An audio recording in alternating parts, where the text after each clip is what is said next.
Hello বন্ধুরা, welcome to our channel Optimize Study.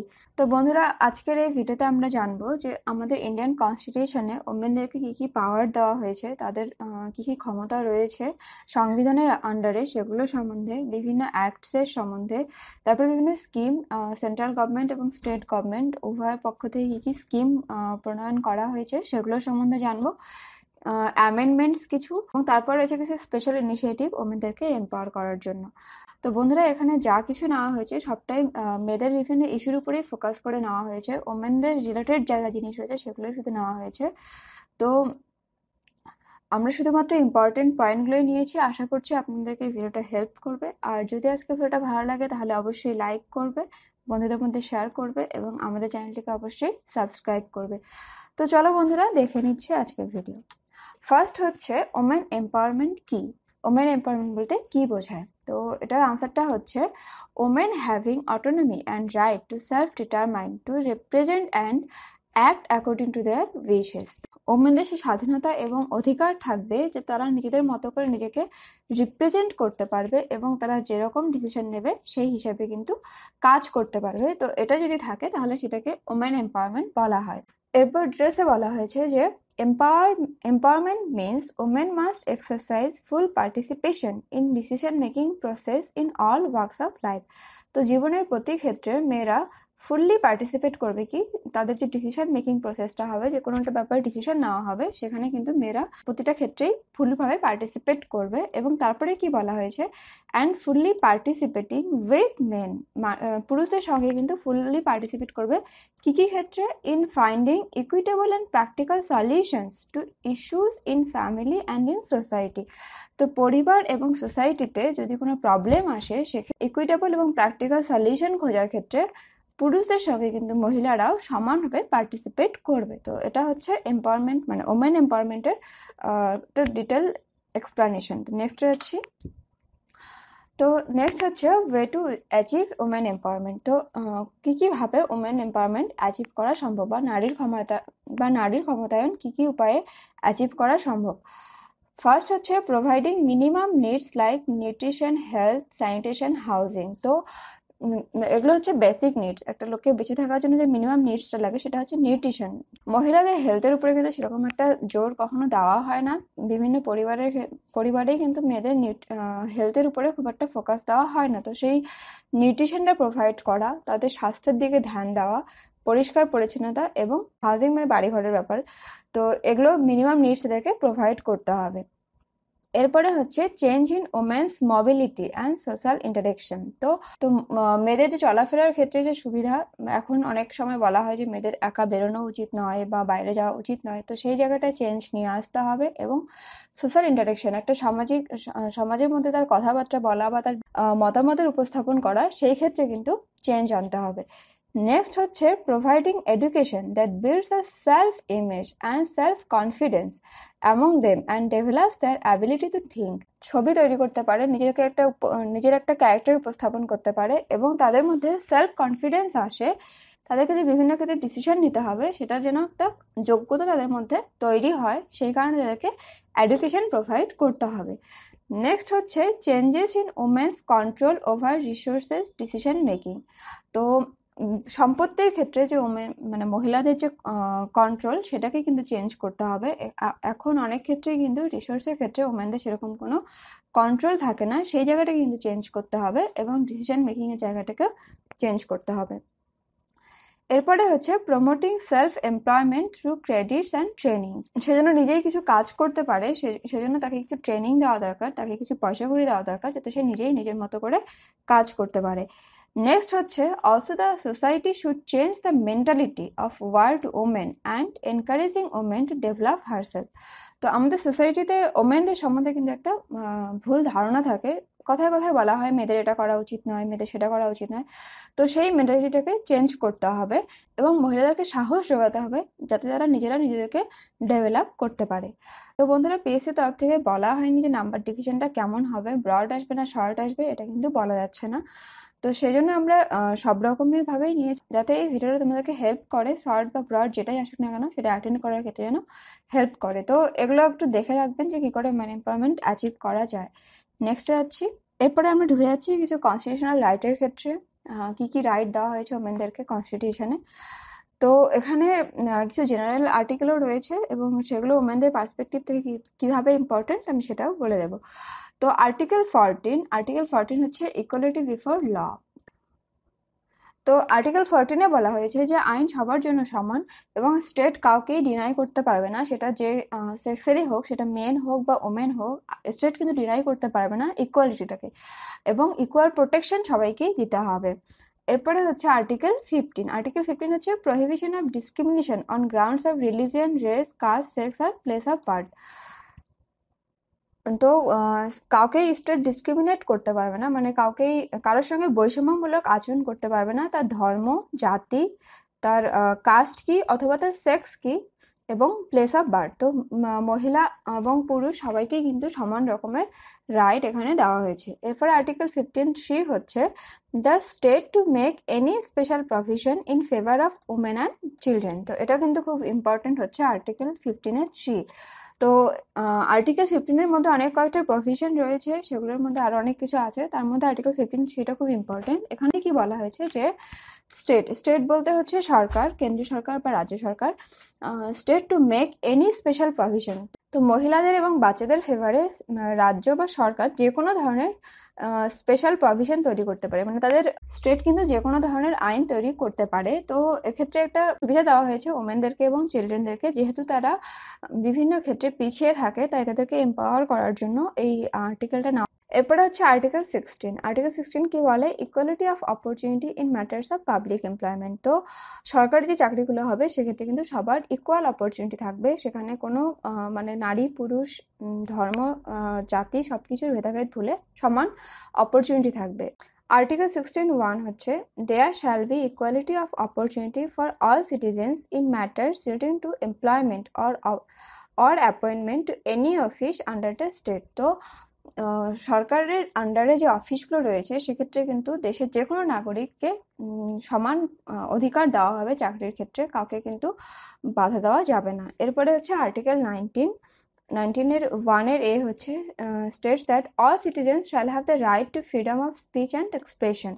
তো বাক স্বাধীনতা এবং তাদের নিজস্ব যে এক্সপ্রেশন দেওয়ার যে অধিকার সেটা কিন্তু সবাইকেই দেওয়া হয়েছে, কোনো সিটিজেনের ক্ষেত্রে কিন্তু সেখানটায় বৈষম্য করা হয়নি। আর্টিকেল 19-এর আন্ডারে আরও অনেক কিছু রয়েছে, এখানে হচ্ছে দেশের বিভিন্ন জায়গায় ঘোরা অথবা যে কোনো জায়গায় থাকা, তো এই জিনিসগুলো আর্টিকেল 19-এর আন্ডারে কিন্তু রয়েছে। এরপরে হচ্ছে article 21, protection of life and personal liberty. সবার জীবনকে সুরক্ষা প্রদান করা এবং সবার স্বাধীনতাটাকে প্রদান করা, সেই জিনিসটাকে নিশ্চিত করা হয়েছে আর্টিকেল 21-এ। এরপরে হচ্ছে no person shall be deprived of his life or personal liberty except according to procedure established by law. তো আইনসম্মত নিয়মকানুন ছাড়া কিন্তু কোনো ব্যক্তি তার জীবনটাকে নষ্ট করতে পারে না, অথবা তার পার্সোনাল যে লিবার্টি, তার যে পার্সোনাল স্বাধীনতা সেটাকেও কিন্তু হরণ করা যায় না, যদি না সেটা শুধুমাত্র আইনের আন্ডারে আসে। নেক্সট যাচ্ছি, তো আর্টিকেল 21(a) আন্ডারে আসে কি, provide free and compulsory education of all children. ঠিক আছে, all children in the age group of 6 to 14 years, এটা কিন্তু মনে রাখবেন, 6 to 14 years as a fundamental right in such manner as the state may by law determine। তো এখানটায় provide করা হয়েছে কি যে 6 থেকে 14 বছর বয়সী সমস্ত শিশুকে কিন্তু এডুকেশন দিতে হবে, এটা একটা ফান্ডামেন্টাল রাইট হিসেবে দেওয়া হয়েছে। তো আগে কি হতো, অনেক ক্ষেত্রেই হচ্ছে শিশুদেরকে বিশেষ করে যে মেয়ে কন্যা শিশুরা রয়েছে তাদেরকে কিন্তু এডুকেশনটা দেওয়া হতো না। একটা পরিবারে যদি একটা ছেলে বাচ্চা এবং একটা মেয়ে বাচ্চা থাকে, ছেলে বাচ্চাটাকে কিন্তু বেশি অধিকার দেওয়া হতো পড়াশোনার ক্ষেত্রে। তো এটাকে একটা অ্যামেন্ড করা হয়, 86th অ্যামেন্ডমেন্টের মাধ্যমে এটাকে নিয়ে আসা হয় যে সমস্ত শিশুদেরকে কিন্তু কম্পালসারি যে বেসিক এডুকেশনটা সেটা প্রোভাইড করতে হবে। আর্টিকেল 21-এর আন্ডারে, 21(a)-এর আন্ডারে এটাকে কিন্তু এইভাবেই লিখতে হবে। আর অ্যামেন্ডমেন্ট হচ্ছে by the 86th amendment to the constitution of India in 2002। তো 86তম অ্যামেন্ডমেন্ট নিয়ে আসা হয় 2002 সালে এবং এটাকে ইন্ডিয়ান কনস্টিটিউশনের মধ্যে ঢোকানো হয়। এরপরে হচ্ছে article 23, traffic in human beings and বেগার and other similar forms of forced labour are prohibited, and any contravention of this provision shall be an offence punishable in accordance with law. যে traffic in human beings মানে অনেক ক্ষেত্রে কিন্তু পাচার করা হয়, বিশেষ করে নারী পাচারটা বেশি হয় বা কন্যা শিশুদেরকে পাচার করা হয়। তো এই জিনিসটাকে কিন্তু এই আর্টিকেলের মাধ্যমে এটাকে বন্ধ করা হয়েছে আর্টিকেল 23(1) এর আন্ডারে।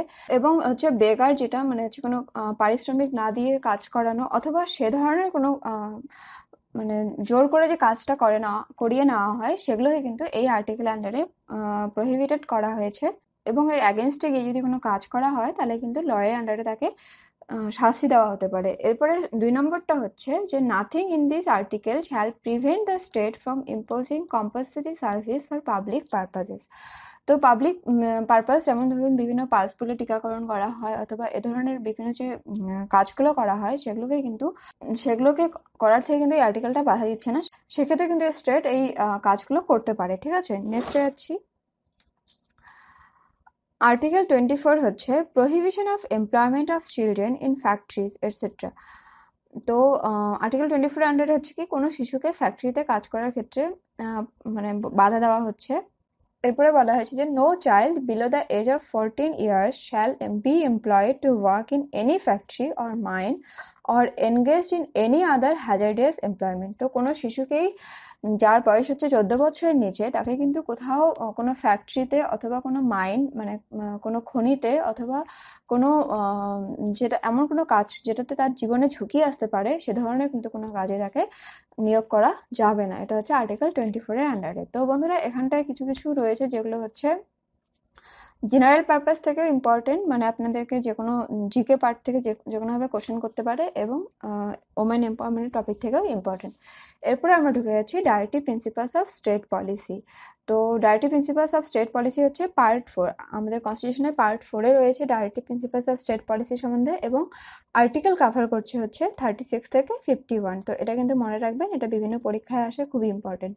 আর্টিকেল 36 থেকে মানে 36 থেকে 51 অবধি ডাইরেক্টিভ প্রিন্সিপালস অফ স্টেট পলিসিতে আসছে এবং পার্ট 4-এ আসতেছে। এরপরে হচ্ছে article 39(a) the state to direct its policy towards securing for men and women equally the right to an adequate means of livelihood।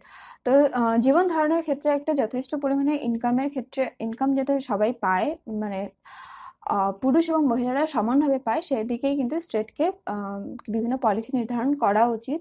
R directive principles of state policy সম্বন্ধে একটা কথা বলে রাখি, এটা কিন্তু বাধ্যতামূলক নয়। এক্ষেত্রে কিন্তু আপনারা গিয়ে কোর্টে কেস করতে পারেন না যে আমার সম্বন্ধে এটা স্টেট কেন দিচ্ছে না। এটা হচ্ছে কিছু নির্দেশাবলী, যে ক্ষেত্রে হচ্ছে আমাদের রাজ্য সরকার এবং কেন্দ্র সরকারকে কিছু নির্দেশ করা হয়েছে। তো আর্টিকেল 39(a) হচ্ছে কি যে মেন এবং ওমেনকে জীবন ধারণ করার জন্য সমান পরিমাণে যথেষ্ট পরিমাণে মানে কাজকর্ম দেওয়া উচিত। এরপরে হচ্ছে article 39(d) directs the state to secure equal pay for equal work for both men and women. এটা কিন্তু খুব ইম্পর্টেন্ট। আর্টিকেল 39(d)তে বলা হয়েছে যে পুরুষ অথবা মহিলা সবাইকেই কিন্তু সমান কাজের জন্য সমান পরিমাণ বেতন দিতে হবে। নেক্সট যাচ্ছি। এরপরে হচ্ছে আর্টিকেল 42। তো আর্টিকেল 42-তে হচ্ছে কি it directs the state to make provision for securing just and human condition of work and for maternity relief. তো মাতৃকালীন যে ছুটিটা দেওয়া হয় সেটা কিন্তু এই আর্টিকেলের আন্ডারে আসছে, এবং যেখানে তারা কাজ করছে সেখানে একটা ভালো এনভায়রনমেন্ট দেওয়া, ওয়ার্ক এনভায়রনমেন্টটা ভালো দেওয়া, সেটা কিন্তু আর্টিকেল 42 এর আন্ডারে সিকিউর করা হয়েছে। এরপরে হচ্ছে আর্টিকেল 51(a), তার মধ্যে হচ্ছে ই। তো এটা কিন্তু চলে যাচ্ছে হচ্ছে ফান্ডামেন্টাল ডিউটির মধ্যে। ঠিক আছে, এটা কিন্তু ডাইরেক্টিভ প্রিন্সিপালস অফ স্টেট পলিসিতে নয়, এটা হচ্ছে ফান্ডামেন্টাল ডিউটির মধ্যে। ফান্ডামেন্টাল ডিউটি মানে হচ্ছে মৌলিক কর্তব্য। তো হচ্ছে ইট shall be the duty of every citizen of India. তো ইন্ডিয়ার প্রত্যেকটা নাগরিকের কর্তব্য হচ্ছে to promote harmony and the spirit of common Brotherhood amongst all the people of India. তো ইন্ডিয়ার সমস্ত নাগরিকের মধ্যে একটা সমতা তৈরি করা এবং একটা যে কমন যে ভ্রাতৃত্ব, সাধারণ ভ্রাতৃত্বের যে একটা স্পিরিট, সেটাকে ছড়িয়ে দেওয়া। Transcending religion, linguistic, regional or sectional diversities, এগুলোকে to renounce practices dedicated to the dignity of women. তো মহিলাদের ক্ষেত্রে যেসব জিনিসপত্র তাদের মর্যাদাকে ক্ষুণ্ণ করবে এ ধরনের কাজটাকে বাদ দিতে হবে, সেই ধরনের কাজের যে প্র্যাকটিসটাকে সেটাকে কমাতে হবে। নেক্সট যাচ্ছি। তো আর্টিকেল 243 ডিতে হচ্ছে রিজার্ভেশন অফ সিটস, এটা কিন্তু খুব ইম্পর্টেন্ট। তো আর্টিকেল 243 ডি এর আন্ডারে বলা হয়েছে যে not less than 1/3 including the number of seats reserved for women belonging to the scheduled caste and scheduled tribes of the total number of seats to be filled by direct election in every panchayat shall be reserved for women। তো প্রত্যেক পঞ্চায়েত ইলেকশনে যে সিটগুলো রয়েছে তার total সিটের 1/3 মানে 3/1 seat কিন্তু মহিলাদের জন্য রিজার্ভে রাখতে হবে, সংরক্ষণে রাখতে হবে। সেই সিটগুলোতে মহিলারাই ভোটে দাঁড়াবে, ঠিক আছে। এবং তার মধ্যে কিন্তু শিডিউলড কাস্ট এবং শিডিউলড ট্রাইবের যে মহিলারা রয়েছেন তাদেরও কিন্তু একটা অংশ রয়েছে, ঠিক আছে। নেক্সটে যাচ্ছি। তো ফার্স্ট হচ্ছে দ্য স্পেশাল ম্যারেজ অ্যাক্ট 1954, এরপরে হচ্ছে the Hindu marriage act 1955, the maternity benefit act 1961 amended in 1995। মাতৃত্বকালীন ছুটি, যেটা আমরা ডাইরেক্টিভ প্রিন্সিপালস অফ স্টেট পলিসিতে দেখলাম, সে সম্বন্ধে একটা অ্যাক্ট করা হয়েছে 1961-এ। এরপরে হচ্ছে ডাউরি প্রহিবিশন অ্যাক্ট 1961, পণ প্রথার বিরুদ্ধে যে অ্যাক্টটা করা হয় 1961-এ। এরপরে হচ্ছে Indian divorce act 1969, the medical termination of pregnancy act 1971, the equal remuneration act 1976। তো সমবেতন করার ক্ষেত্রে যে অ্যাক্টটা করা হয় সেটা হচ্ছে 1976-এ করা হয়। The criminal law amendment act 1983, এটা খুব একটা ইম্পর্টেন্ট নয়। Commission of Sati prevention act 1987, এটা চাইলে আপনারা গুগলে একবার দেখে নিতে পারেন। এরপরে হচ্ছে the protection of women from domestic violence act 2005, এটা কিন্তু খুব important. The protection of women from domestic violence act 2005-এ আসে, এটা দেখে নেবেন। এরপরে হচ্ছে the prohibition of child marriage act 2006-এ আসে, বাল্যবিবাহকে বন্ধ করার জন্য একটা নিয়ে আসা হয় 2006-এ। এরপরে হচ্ছে the sexual harassment of women at workplace, কার্যক্ষেত্রে মহিলাদেরকে যে সেক্সুয়ালি হ্যারেজ করা হয় সেটার এগেনস্টে একটা নিয়ে আসা হয়। তো একটা নিয়ে আসা হচ্ছে 2013-তে। তো এগুলো সম্বন্ধে কিন্তু আমি ডিটেলসে অলরেডি একটা ভিডিওতে আলোচনা করেছি, আমি সেটা এন্ড স্ক্রিনে দিয়ে দেবো, আপনারা চাইলে দেখে নিতে পারেন একবার। নেক্সট যাচ্ছি। এরপরে হচ্ছে under the Indian penal code IPC. তো আইপিসির কিছু ধারা এখানে নেওয়া হয়েছে যেগুলো খুবই ইম্পর্টেন্ট, শুধু সেগুলোই নেওয়া হয়েছে। আইপিসি আন্ডারে হচ্ছে রেপ, ধর্ষণকে হচ্ছে সেকশন 376 আইপিসি। এরপরে হচ্ছে kidnapping, abduction for different purposes, এটা হচ্ছে 363 থেকে 373-এর মধ্যে সেকশনগুলো রয়েছে ইন্ডিয়ান পেনাল কোডে। হমিসাইড ফর ডাউরি, মানে একজন যদি আরেকজনকে হত্যা করে পণের জন্য, ডাউরির কারণে যেসব মৃত্যু অথবা সেসবে অ্যাটেম্প্ট নেওয়া হয় সেগুলো হচ্ছে 302 এবং 304 বি আইপিসি এর আন্ডারে কিন্তু আসে, হয় 302 অথবা 304 বি আইপিসি। এরপরে হচ্ছে torture both mental and physical, এটা হচ্ছে সেকশন 498A আইপিসি। তো ইন্ডিয়ান পেনাল কোডের আন্ডারে 498 এতে আসে। মলেস্টেশন হচ্ছে সেকশন 354 আইপিসি আন্ডারে আসে, ইন্ডিয়ান পেনাল কোড 354 আন্ডারে। এরপর হচ্ছে সেক্সুয়াল হ্যারাসমেন্ট, এটা হচ্ছে সেকশন 509 আইপিসি, মানে 509 ইন্ডিয়ান পেনাল কোডের 509 নম্বর সেকশনে আসে সেক্সুয়াল হ্যারাসমেন্ট। তো এখানে হচ্ছে the Hindu widow remarriage act of 1856। তো এটা হচ্ছে আমরা একদম শর্টে জানি যে বিধবা বিবাহ আইন, যেটা ঈশ্বরচন্দ্র বিদ্যাসাগরের চেষ্টায় করা হয় 1856-এ, সম্বন্ধে একটু ডিটেলসে বলা রয়েছে। এরপরে হচ্ছে the child marriage restrained act of 1929। তো বাল্যবিবাহ বন্ধ করার জন্য 1929 সালে এই আইনটা নিয়ে আসা হয়, মানে ইংরেজদের আমলে। তো প্রথম দিকে মানে সেই সময়টাই হচ্ছে এই আইনটা আসার আগে, সেই সময় মেয়েদের বিয়ে বয়স ছিল প্রায় 9 থেকে 10 বছর, কিন্তু এই আইনটাকে নিয়ে আসার পরে মেয়েদের মিনিমাম বিয়ের এজ ঠিক করা হয় 15 বছর, এবং সেটাকেই পরবর্তীকালে ইনক্রিজ করা হয় কততে 18 বছরে, যেটা বর্তমানে রয়েছে। তো এরপরে হচ্ছে the Hindu marriage act of 1955। তো হিন্দু বিবাহ আইন 1955-এ এটা নিয়ে আসা হয়।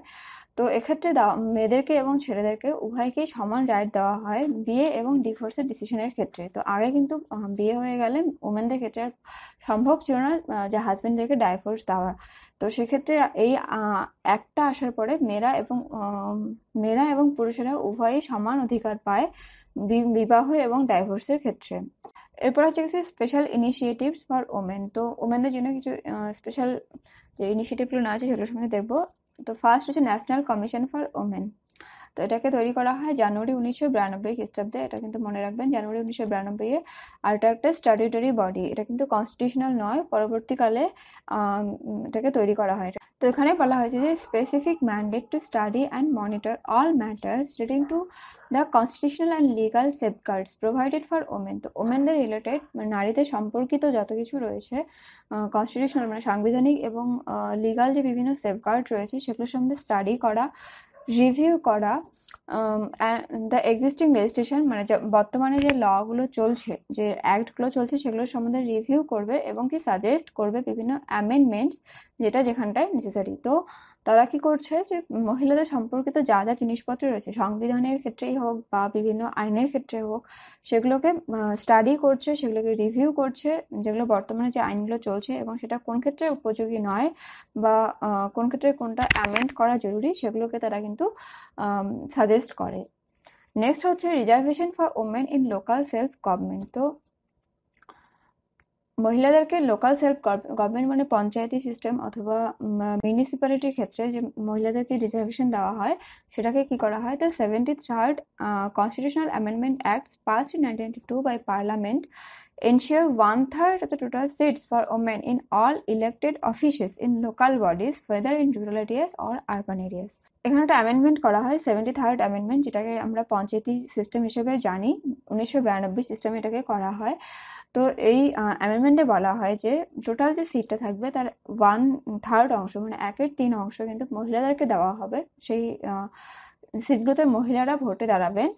পঞ্চায়েতি সিস্টেমে অথবা মিউনিসিপ্যাল সিস্টেমে যে লোকাল বডিগুলো রয়েছে সেখানে কিন্তু ওমেনদের জন্য সিটটা রয়েছে। এবং যেহেতু ওমেনরা যদি ওমেনরা ডিসিশন মেকিং এর ক্ষেত্রে না আসে তাহলে কিন্তু ওমেনরা এম্পাওয়ার্ড হতে পারবে না। তো নেক্সট হচ্ছে the national plan of action for the girl child 1991 থেকে 2000-এর মধ্যে 2000 এটা নিয়ে আসা হয় যে plan of action is to ensure survival, protection and development of the girl child with the ultimate objective of building up a better future for the girl child. তো তাদের বেঁচে থাকা, তাদের সুরক্ষা প্রদান করা এবং তাদের উন্নতি করা, যাতে তারা ভবিষ্যতে একটা সুন্দর ফিউচার পায়, এটাই অবজেক্টিভ নিয়ে এই 1991 থেকে 2000 সালের মধ্যে national plan of action for the girl child এটা করা হয়েছিল। নেক্সট হচ্ছে national policy for the empowerment of women 2001।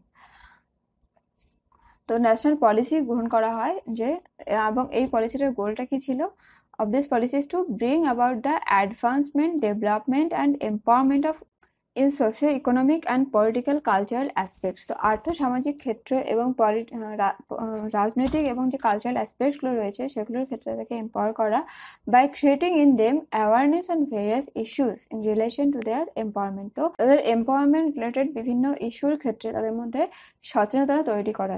এটাই ছিল national policy for the empowerment of women 2001-এর মেইন টার্গেট। এরপরে কিছু স্কিম রয়েছে। স্কিম হচ্ছে এখানটা শর্টে সব নেওয়া হয়েছে, সালগুলো মনে রাখবেন। Integrated rural development programme IRDP হচ্ছে 1978 to 79-এর মধ্যে ছিল। Training for rural youth for self employment TRYSEM হচ্ছিল 1979-এ। তো এগুলো কিন্তু অ্যাব্রিভিয়েশন হিসেবে দিতে পারে, ফুল ফর্ম লিখতে হতে পারে, তো সেই হিসেবে দেখে রাখবেন জিনিসগুলো এবং সালগুলো মনে রাখবেন। এরপরে হচ্ছে development of women and children in rural areas.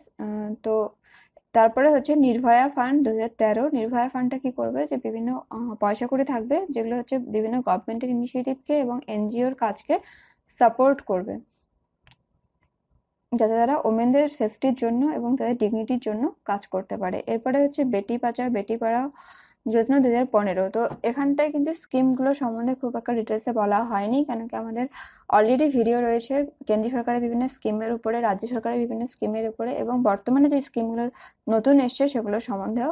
তো সেগুলো আপনারা অবশ্যই আমাদের চ্যানেল থেকে দেখে নেবেন। এরপরে হচ্ছে প্রধানমন্ত্রী উজ্জ্বলা যোজনা 2016 সালেটা আসে। তারপরে যে support to training and employment programme step 2016-তে আসে। আর ওয়েস্ট বেঙ্গল গভর্নমেন্টের হচ্ছে রূপশ্রী, কন্যাশ্রী, সবুজ সাথী, এগুলো সবকটাই কিন্তু খুবই ইম্পর্টেন্ট। এবং আরও অনেক ধরনের স্কিম রয়েছে যেগুলো আমরা অলরেডি ভিডিওতে আলোচনা করেছি। নেক্সট হচ্ছে ইন্টারন্যাশনাল ওমেন্স ডে 2020-এর থিম কি ছিল, I am generation equality realising women's rights. তো এটা কিন্তু খুব ভালোভাবে মনে রাখবেন। 2020 সালের ওমেন্স ডেতে এটাই থিম ছিল যে I am generation equality realising women's rights. Next হচ্ছে the constitution assembly had 299 representatives including 15 women. তো যখন আমাদের সংবিধান তৈরি করা হয় সে সময় কিন্তু টোটালি 299 জন রিপ্রেজেন্টেটিভ ছিলেন, যার মধ্যে 15 জন কিন্তু মহিলা ছিলেন। তো এটা মনে রাখবেন যে 15 জন মহিলা কিন্তু আমাদের সংবিধান তৈরি করার সময় সেই সংবিধান সভায় উপস্থিত ছিলেন। বর্তমানে আমাদের union cabinet ministry for women and child development রয়েছেন হচ্ছে কি স্মৃতি ইরানি। ইনি হচ্ছেন মহিলা এবং শিশু উন্নয়ন মন্ত্রকের মন্ত্রী। তো ওমেন হচ্ছে রিপ্রেজেন্ট করে কি হাফ দ্য গ্লোবাল পপুলেশন। তো ওয়ার্ল্ডে মানে পৃথিবীতে কিন্তু ওমেন রয়েছে এবং 1/3 অফ দ্য ওয়ার্ক ফোর্স। তো যতজন কাজ করে তার সেই টোটাল কাজের যতটা কাজ করা হচ্ছে তার 1/3 কিন্তু মহিলারা কাজ করে। And they receive only 1/10 of the global income. তো পৃথিবীতে যত ইনকামটা হয় টোটাল ইনকাম তার 10/1 মাত্র তারা পায়। And less than 1% of world property. পৃথিবীতে যত প্রপার্টি রয়েছে তার 1%-এরও কম প্রপার্টি কিন্তু মহিলারা পায়। And does 2/3 of world working hours. এবং যত ঘন্টা কাজ করা হয় সেই কাজের 3/2 টাইমটা কিন্তু মহিলারাই কাজ করে। তো এটা একটা জাস্ট ছবি যে মহিলারা এখন ঠিক কোথায় দাঁড়িয়ে আছে গ্লোবালি, মহিলাদের এম্পাওয়ারমেন্ট ঠিক কোথায় দাঁড়িয়ে আছে। তো আপনারা এই ডেটাগুলো চাইলে রাইটিং স্কিলের ক্ষেত্রেও ভরতে পারেন, এবং যদি আপনাদেরকে বড় কোশ্চেন লিখতে দেয় তাহলে সেক্ষেত্রে আপনাদেরকে এই ডেটাগুলো হেল্প করবে। তো বন্ধুরা আজ এটুকুই। আশা করছি আমাদের ভিডিওটা আপনাদের উপকারে এসেছে। যদি ভালো লাগে তাহলে লাইক করবেন এবং কমেন্ট করে জানাবেন। আর আমাদের চ্যানেলে নতুন হয়ে থাকলে অবশ্যই সাবস্ক্রাইব করবেন এবং ভিডিওগুলোকে আমাদের বন্ধুদের সঙ্গে শেয়ার করবেন। তো বন্ধুরা, থ্যাংক ইউ।